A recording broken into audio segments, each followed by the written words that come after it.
Hello, my name is Ken Bailey. Have you ever had somebody come along in your life that kind of changed the direction of your life?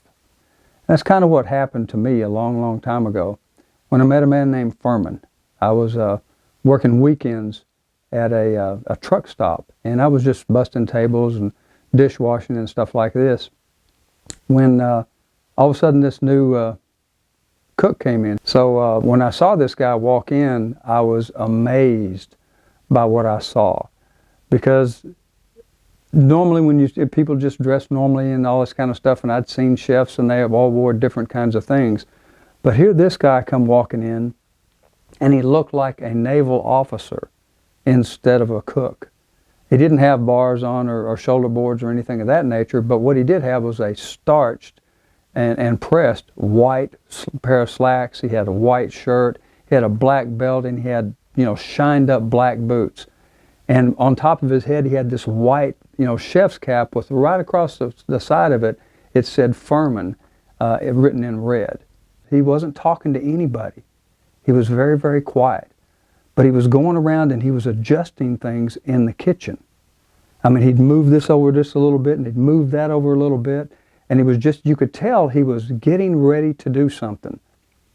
So I couldn't help but be back in my position where I was at, and I just to watch him. You just had to watch this guy because you just didn't know what is he going to do.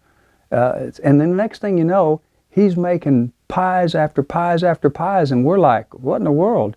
We normally had 4 pies, and that was it.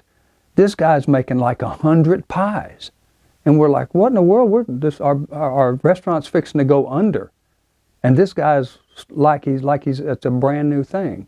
And here I was, just a person working in this truck stop on the weekends, just trying to make some extra money just so I could put gas in my car and take my high school sweetheart out. I mean, that was all I was really trying to do. I wasn't really excited about my job. I just wanted that paycheck, that was all. And I know we've all met a lot of people like that. Matter of fact, I go into stores today and you walk up to somebody and ask them, hey, where's this at? And they go, I don't know, maybe over there someplace.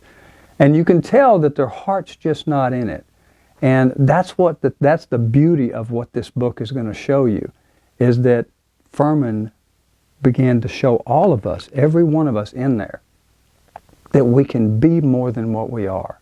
If you walk into a store and all of a sudden this guy comes walking out or this woman comes walking out and they're like, hi, how are you today? And what's going on? How can I help you? And you can tell they're excited. And that's what he told us. He said, it's not what you do. It's how you do it.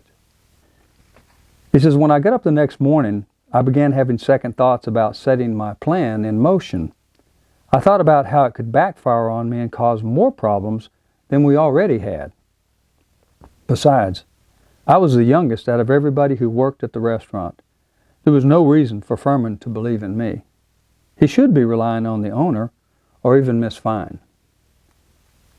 But Furman believes in me. I remember my dad telling me if a man had no guts, he would also never have any glory. Well, I suspected he was probably correct, but I also knew why so many people never have any glory. It is difficult talking oneself into doing something they could just as easily crash and burn at. But Furman believes in me. I also remember my uncle telling me, nothing ventured, nothing gained. I suspect he was correct too, but I also thought if you didn't venture into catastrophe, you would be saved that loss as well. But Furman believes in me. You're killing me, Furman, I blasted out to the voice I kept hearing in my head. If you haven't seen an example of true greatness, or maybe you want to be great yourself, you want to get this book today.